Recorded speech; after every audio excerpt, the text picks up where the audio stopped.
I covered Aqua GArden on a Kickstarter critique way back when they saw it and said, hey, you want to check it out? I said, yeah. And now I'm like, wow, I'm glad I did that. It's great, and I want expansions. Let's talk about it.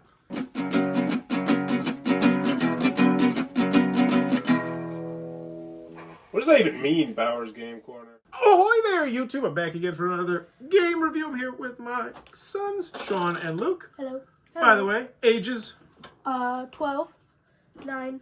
Put that in perspective. And we're talking about Aqua GArden. This is for ages 15 plus, 1 to 4 players. Take you 40 to 60 minutes to play. This is all about creating your own aquarium. We're going to take you to the table, show you how it plays, and then we're going to give you our thoughts on the game. Let's go.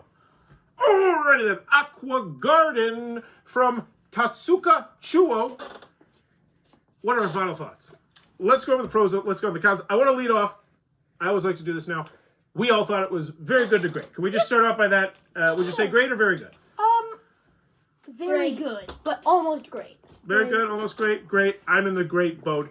But now, let's talk about those pros. Let's talk about those cons. First, on the con side, I want to talk about the rule booklet, which is not bad. I want to lead off by saying it's not bad, but it's also not good. It's one of those ones where it's like, it just needed a little bit more. Like, there's even like there's one minor graphical design thing where there should have been a picture and it's not there. And that's not what I'm talking about. I'm talking about like stuff where, for instance, Luke brought up a good question about when it came to like moving, we call him the janitor, but the person working there, because in theory, you could land on a spot that didn't have a fish. And so we went to that rule spot and like, can you land on a spot that doesn't have a fish? And it sounds like you can't, but it's just one of those ones where it's like, yeah, that should really just have a sentence that says, you cannot land on a fish spot, if there is no fish there. But instead, it pretty much, it makes you infer it, which I always recommend to rulebook writers write down to the dumbest person who is ever going to read your rulebook. It's always a good idea. That extra little sentence would have been nice. And there's a couple things like that. I think it's also the fact that there's not like a major player reference in front of you that specifically goes over the order of operations, right? Because I think we did have some issues with that from time to time on buying, when you move your janitors and when you buy things from the seaboard and how you can put things from the seaboard in before the things you picked up that turn and some various different things like that, which could have been clarified with just a little player reference. And that, honestly, in hindsight, it's like you could have just used, so these are special advanced fish, and you could have just used the back of these as player reference because some of them are Chinese and some of them are English. So, you put the Chinese on the back of the English and the English on the back of the Chinese, little stuff like that. And I want to mention that everything I think in the cons that we're going to mention, and I'm about to hand it to you two, are nitpicks, correct? Yeah. Yeah. For me, other than the rule booklet, I don't really have a nitpick. With a game like this, when we get into the pros, I just want more content. I want special aquariums. I want more special fish. I want this. I want more of everything because I enjoyed it so much. But actual gameplay-wise, I thought everything was very good to great, which we'll talk about more in the pros. But on to the con side, for you two, either of you have any cons that you want to mention about this one? I wish that they made that board bigger so that turns like could last longer than they do. So this was something we were talking about before this. Luke, you just felt like you didn't have enough time to do everything you wanted. Mm-hmm. Yeah, and that's honestly I think what they're going for here. Because I played a lot of games like this where you get towards the end of the game and you're like, not really much I can do here. I guess I'll do this. And that's just not fun. It's like a razor's edge of like making you feel like you have plenty of things to do on a turn, but at the same time, not being bored on your turn. I personally don't feel like I felt that way about the game. I felt like, because even I had a plan, because I played this 4 times now. You two both played it twice. Mm-hmm. I had a plan, and halfway through the game, I would have to pivot to a different plan, and I feel like I had time to do it. What do you think, Shaun? Did you feel like there was a sufficient enough time to carry out what you were trying to do overall? I feel like there was a sufficient enough time. Okay. And I think that might go back to what's on the box, which is ages 15 plus. This is, I'd say it's family weight because it's easy to wrap your brain around what you're doing on your turn, as we'll talk about the pros. But there is a good deal of depth and strategy on when you're moving your employee, and especially once you add the advanced things. So I think that might be one where you'll grow more into it, potentially. Could you see that? Yeah. Because, yeah, this is by no means an advanced game, but there's definitely some a lot of choices and strategy to go into it. Yeah. But, any other cons that you had, Luke? Like major ones? What about you, Shaun? Any major cons? So, You can do different milestones in the game that will get you fish, like special fish. Cool special fish. And sure, they're cool. They're free fish, but I feel like they should do a little more than just look different. I would like it if, like, they were worth a little extra. Like, instead of being worth, like, 2 points, it was worth, like, 3 points, 4 points, something like that. Yeah, and I mentioned this to Shaun. I feel the same way too. It does kind of make sense that this is like, oh, it's like a special albino shark or something like that, and that would draw more attention.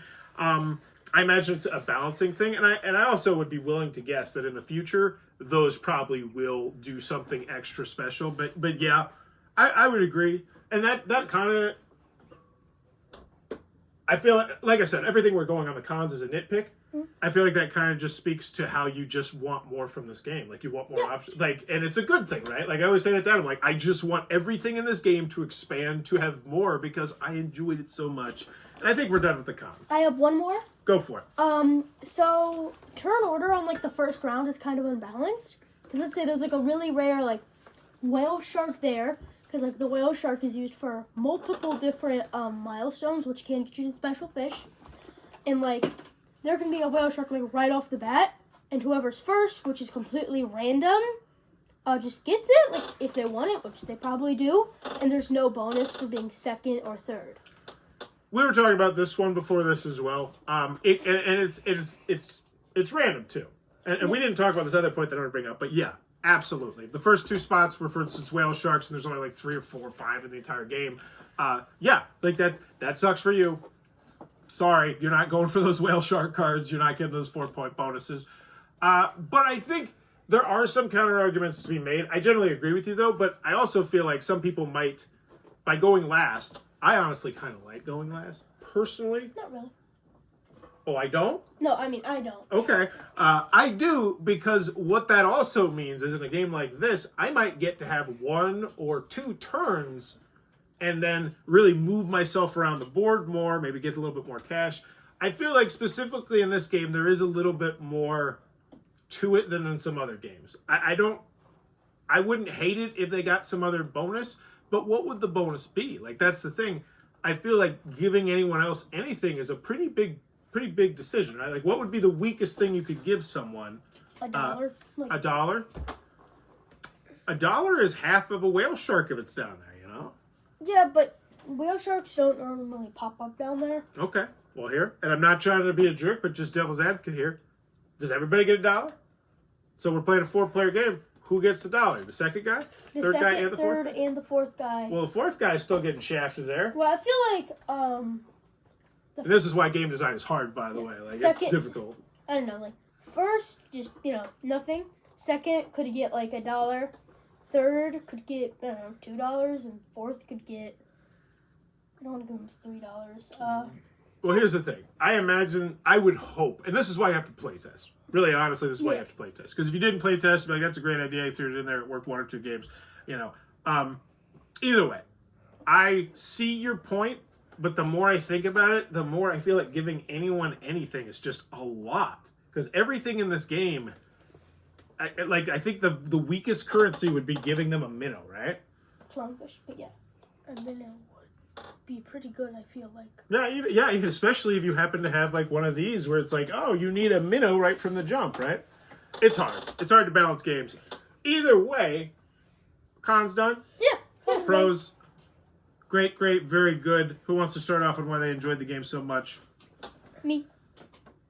Let's let Luke go. Sure. He had his hand up first. I just really like everything about it.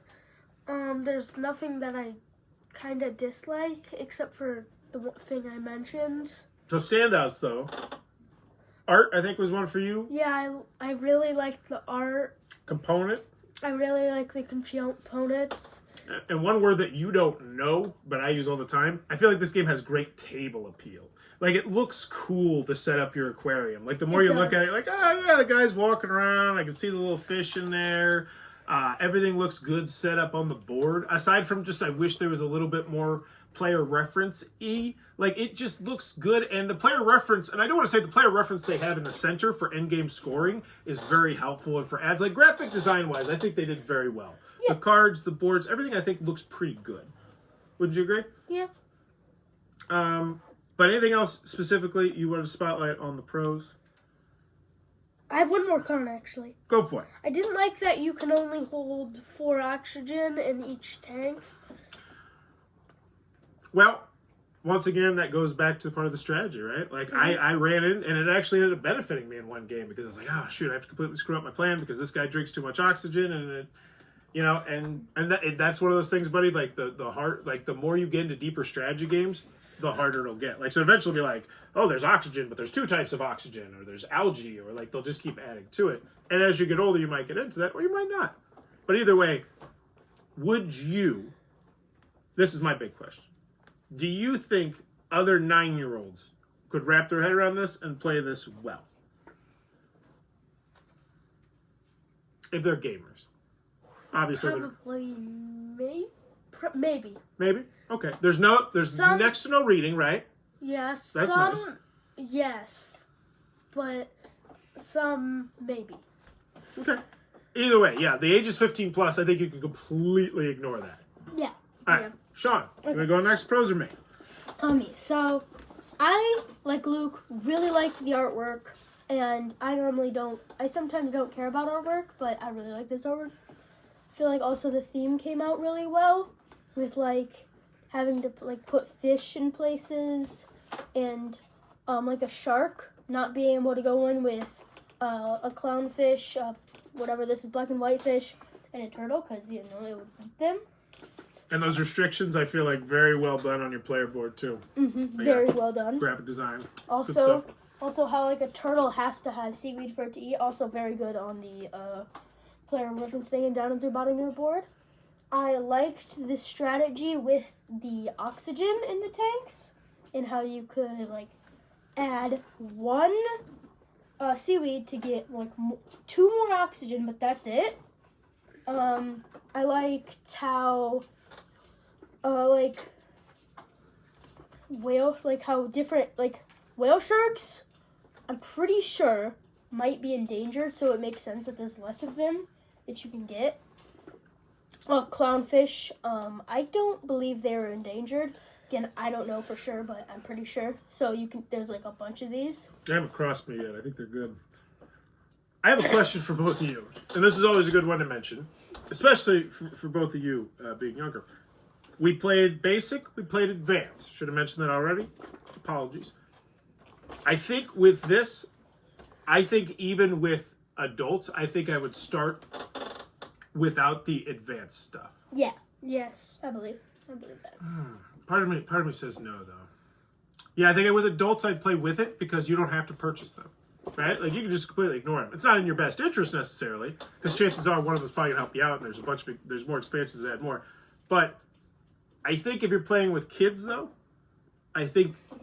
or as a family, I think I wouldn't. I would agree with you that I wouldn't put those in the first game. But with adults, if it was like me, Adam, Ronnie, I think we could handle those pretty easily. Also, one more thing I really liked. I really liked how they had, like, the events. Like, here, if you have this, you could get more money when passing a certain spot on your board.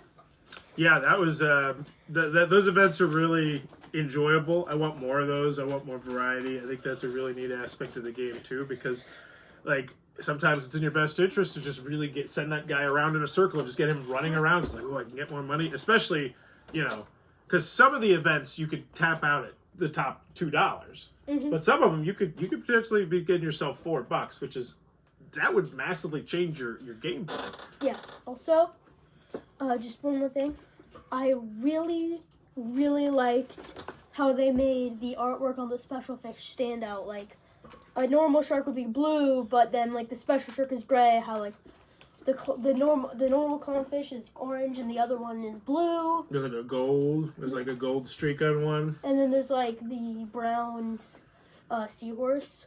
Yes, I think they crushed the components, and you could have played with cardboard. You absolutely could, but it really does add to the game. But at the end of the day, the Bauer family says very good, great on this one. And I think we're all in agreement that this is staying in the collection. Yeah, yes. And we're excited to get expansions hopefully in the future. Agree? Yes.